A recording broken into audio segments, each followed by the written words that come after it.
Hello, beautiful yogis, and welcome back to my channel, or welcome to my channel if you're new here. I am Ashley, and I teach strength-based yoga rooted in breath, bandhas, and intentional movement. But today, I've got something a little different for you.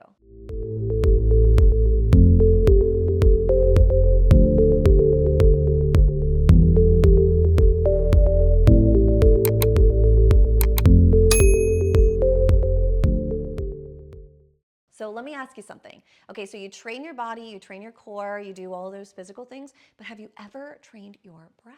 Because your breath is your control center, and the way you breathe, it really shapes how you move, how you hold intensity, and how you recover from it on and off the mat. So your breath is directly linked to your central nervous system.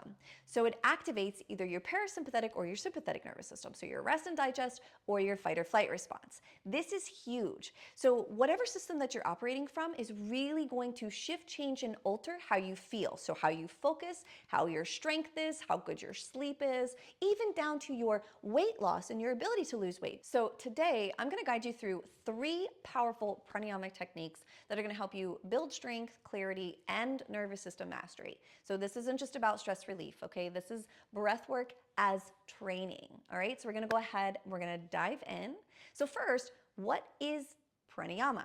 Well, in Sanskrit, prana means life force and ayama means to expand or to regulate. So pranayama isn't just breath work, it's the practice of expanding your internal energy through conscious breath. So this is how we train the nervous system. This is how we link the mind and the body and how we create power, and not just in our muscles, but in our ability to stay grounded in discomfort, to stay present in our transitions, and to stay calm when intensity rises. So whether you're holding warrior 3 or you're floating in a crow pose, or you're navigating something really hard in life, your breath is that foundation. Because again, it's linked to that central nervous system that's telling your body what system it's operating in. So we're gonna be seated today. You're either gonna be cross-legged or on your knees. You're gonna make sure that your spine is tall, your shoulders are relaxed, and you're in a nice supportive space. We're gonna go through 3 techniques. I'm gonna guide you through each one and explain when and why to use them and offer any kind of important precautions. Okay, so are you ready? Go ahead and find your comfortable seat. Let's dive in. Okay, so today we're gonna start with Ujjayi breath. So Ujjayi is often called the ocean breath or the victorious breath. This breath builds heat, it slows the mind, and creates subtle tension across the core and really enhances control in your practice. Now this is performed entirely through the nose with a gentle constriction at the back of the throat. So you're gonna think of that as like the sound, almost like you're trying to fog up a mirror. Okay, now you're gonna do that with your mouth closed. Okay, so let's try it first. All right, so take a deep breath, inhale through the nose, and then open up your mouth and exhale. All right, did you feel that in the back of the throat, that like light growl? Okay, so that's like that soft whisper in your throat. Now gently close your mouth, so inhale. Keep that sensation as you breathe through your nose, and then exhale. All right, so we're gonna do that breath together. We're gonna do 4 rounds. Go ahead and inhale slowly. And exhale. Allow the breath to scrape the back of the throat. Again. Allow that breath to scrape the back of the throat even on your inhale. And exhale. One more round. Let the shoulders soften. And exhale. Take a second, settle in. Allow that to integrate, process the experience. Just pause. And then allow your breath to turn back to normal. All right, wonderful job. Okay, so now, what does Ujjayi do? Why do we do it? So the Ujjayi really helps to improve breath awareness. It's gonna synchronize your movement and your breath. This is gonna build internal heat and focus as well, and sustain stamina during your postures. So when you're holding chair pose for 10 breaths, this is going to be what is going to help you stay out of your mind and in your body and be able to overcome those challenges that you're facing. So it's going to take you out of that stress response into that ease and into that flow. All right, so when should you use Ujjayi? So you're gonna use Ujjayi through strength-based flows, or anytime you're holding postures like warrior 3 or warrior 2 or chair, or really any time that you need to have that focus. And this is why we use the Ujjayi breath during heated practices like Ashtanga, because it really helps us be very present, grounded, and centered in the practice and not so much focused on the challenges, because when we're focused on the challenges, we have a tendency to want to remove ourselves from the challenge. But that's part of it, is to be able to stay, because every failed attempt you're getting stronger. So the more that you can stay and be focused and grounded in that breath, then the stronger that you're going to become in your mind and your body, because then you can overcome those challenges as you're faced with them, and not just in the physical body, but also outside of the physical body and into the practices of life. All right, next up, Nadi Shodhana, also known as alternate nostril breathing. Now, this is for balance and clarity. Okay, so this technique is going to help balance your right and left hemisphere of the brain. So this is going to calm your mind, it clears overwhelm, and really helps to reset your system. Okay, so you're going to take your right hand in Vishnu Mudra. So you're going to fold those first two fingers down, thumb and index and pinky is going to be out. So it's going to look something kind of like this. All right, so you're going to use that thumb on the right nostril and then your index finger on your left nostril. Okay, so we're going to walk through one round. So you're going to go ahead and close that right nostril, inhale through the left, hold it, and then close the left, exhale through the right. Inhale through the right, close the right, exhale through the left. Perfect. All right, so that's one round. We're going to do 3 together. Go ahead, place that thumb on the nostril. We're going to inhale. Plug that left, exhale through the right. Inhale. Plug the right, exhale through the left. Inhale. And plug the left, exhale through the right. Inhale. Plug the right, exhale through the left. Hold it out, release your hand, and then inhale, both nostrils. And exhale. Take a second, pause. Feel the shifts and changes of the breath and any kind of alterations that breath has created in your body. And then go ahead and gently open up your eyes. Awesome job.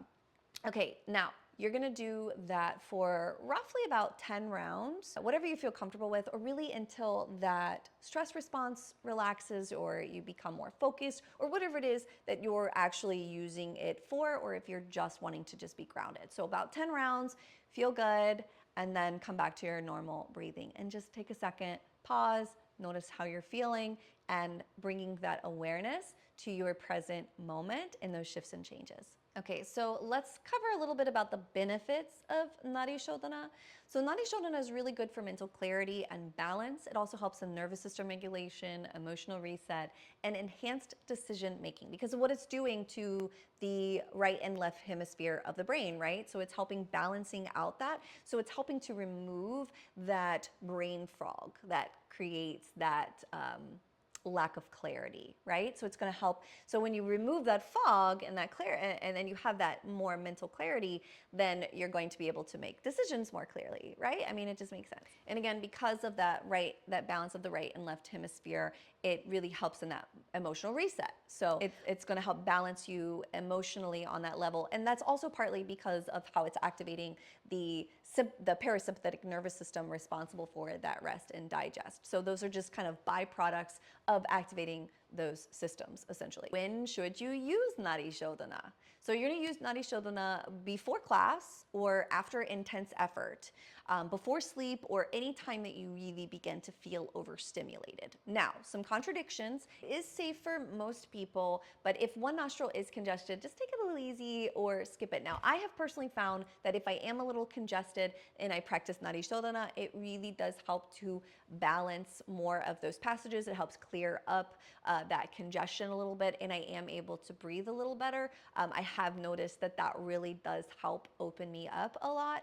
And then I think that has a lot to do with how it balances out the right and left hemisphere. And also, when you notice that there's congestion more on one side versus the other, that's also indicating an imbalance somewhere. So the right side of the right side of the brain actually controls the left side of the body and vice versa. So if you notice that there's a little bit of congestion on that right side, then there more than likely is a little imbalance in that left hemisphere of the brain. So that's also an indicator for you to look at, but we can dive deeper into that if that's something that interests you to learn a little bit more about. All right, the last technique that we're going to cover today is Kapalabhati. Okay, now Kapalabhati is our most energizing breath.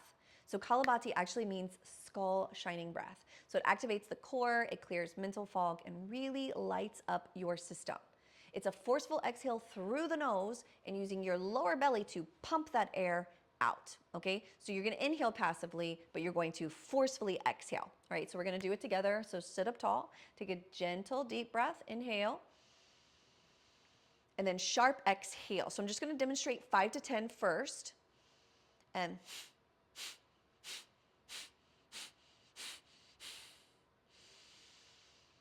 all right, so we'll now do 1 round of 30 forceful exhales. Now, if you do start to feel dizzy, just stop, return to normal breath. All right, so let's go ahead, let's begin. Go ahead and close your eyes, sit up tall, inhale. And go for 30.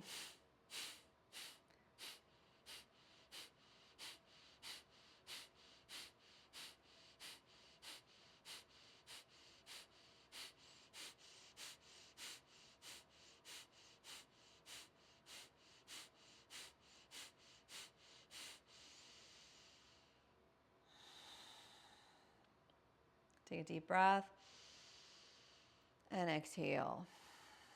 Let your shoulders soften and just take a second to really be present, feel the breath, notice the shifts, the changes, and just take your time here. All right, now that breath is actually really intense. Personally, I find it to be really intense. It does make me a little dizzy sometimes, but it does create a lot of energy. I do feel a lot of fire. I do feel a little bit more grounded. Definitely can feel that core, that deep core activation whenever I'm doing that. So, but it can be a little bit more intense.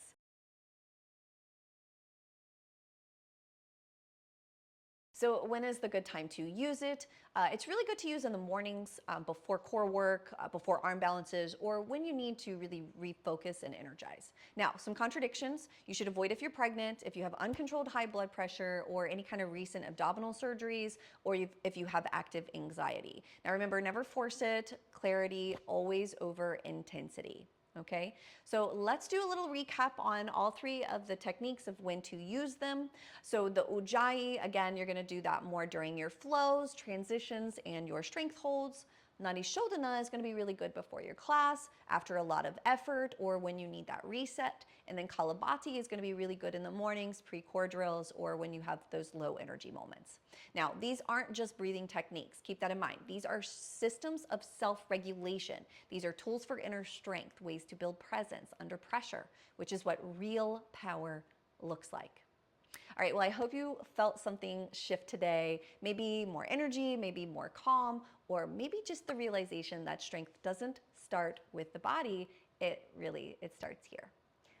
So if this resonated with you, drop a comment and tell me which breath made the biggest impact for you. I would love to hear your experience. You can also grab my free core activation guide below. It's the next step in building deep inner strength that supports everything else in your practice. Also, if you are ready to take this further, check out my 75 Hard Yoga Challenge playlist right here on YouTube. Every class weaves breath, bandhas, and intentional movement into full body flows that challenge and empower you. All right, well, thank you so much for breathing with me today. Breathe intentionally, move with power, and I will see you in the next one. Namaste.